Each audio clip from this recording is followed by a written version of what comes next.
Oh my gosh, party people number 2. I was only going to do one. Okay, so please go back and watch the first video because I'm describing, we're in Hosea chapter 9, verse 10. We've only gotten to one verse today. In verse, what Hosea is describing in verse 10 is the story in the book of Numbers chapter 25. Numbers chapter 25, though, is preceded by Numbers 22 through 24, which tells the story of when, after they've come out of Egypt, they're under the leadership of Moses and Joshua and all the OGs. They come out, win all these battles. The people of the Midian and the Moabites see them coming and they're freaked out because they've been defeating with, God has been defeating through them all of the surrounding nations, right? And so you saw all that in the beginning of Numbers. As they're moving forward, they're conquering where they need to conquer, right? And so they bring out Balaam to try and curse them to stop them from coming into their territory. So that was not successful. Remember, Balaam is chapters 22 through 24 in Numbers, and that's where you see the talking donkey, right? So Balaam is not able to curse them. So what do? They end up using their women to seduce the men, to bring them in to worship their gods. And then, of course, it's alluded to that they were also, of course, becoming sexual with them. So you see the leadership in Israel rise up in the chapter 25, which I just read in the last video. The priestly class stand up and they kill 24,000. They kill the person that was directly involved, who was doing it right in front of Moses. And then it talks about a plague that went through and killed 24,000 people, the people that were involved in this apostasy. So what you're seeing, let me go back to Hosea. Oh God, did I lose Hosea? So Hosea chapter 9. I think I did lose it. Okay, so Hosea chapter 9, verse 10 is where he's referring back to that situation. So what I want to do is I want to kind of encapsulate what the last 2 videos covered, right? So the video I just did covers Numbers 25, and I just read Numbers 25 in the last video because that's what he's referring to in verse 10, Hosea chapter 9, verse 10. Hosea chapter 9, verse 9, he was referring back to the time of Judges, and that was the video prior to that, and that's where the Levite and the concubine had been taken in the city of Benjamin, city of Gibeah, and they should have been safe, they should have been protected, but they were attacked, and the Levite's wife, concubine, was murdered, and she was allowed to be murdered by the Levite. It was accepted, obviously, for some reason by the people in the city.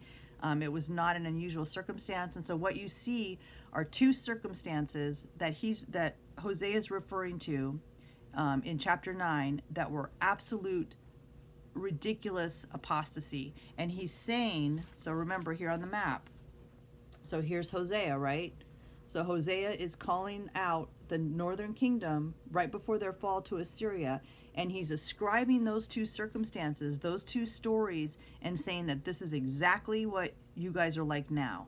So what's interesting and what is not happening in those stories, right? So what's not happening in those stories is that they're not following God. It's chaos. Things are, they've been lured away, right? And they're doing what's wrong. But what does happen in those stories that is not happening in Hosea's time, right? What is not happening? So with the story of Gibeah, the entire nation rises up and recognizes that what was done was horrible and was absolutely against God's laws and needed to be redressed, right? And so in the story of Gibeah that we covered 2 videos, I did the video that was the last video I did on, I think it was March 11th, number 2. That video tells that story, and the entire nation comes together and attacks the Benjamites that had done this atrocious thing, to the point that only 600 remained alive, right? So they recognize the sin and they address the sin, right? Maybe a little bit too much. So what happens in the story that we just covered in Numbers chapter 25? The same thing happens. So in the midst of this atrocious behavior, not only under God's right there, he's still leading them by the cloud and doing all these things, and they do this right under God and under Moses and right in front of their faces. But what happens is they're destroyed, right? The people that do these things are destroyed, and the religious class stands up for what is right. They stand up, all of the priests and the Levites stand up for what, for God and for God's laws, right? So what we're not seeing in the northern kingdom, what Hosea is saying is that they're doing all these things, but no one is standing up and doing what's right. No one is standing up and pleading for the nation to turn back to God, and only the prophets are, right? And the prophets are always doing that, but nobody ever listens to the prophets. So that's what you're seeing in Hosea chapter 9 verse 10, is he's referring back to Numbers 25, just like in verse 9 he was referring back to the last story in Judges, and he's saying that in the midst of those bad things, there were righteous people that stood up and did what was right. Where are the righteous people standing up to do what's right now? And because there is no one standing up to do what's right in the political class and the religious class, they're all perverted and they're all corrupted. They're going to fall, and they're going to fall to the kingdom of Assyria.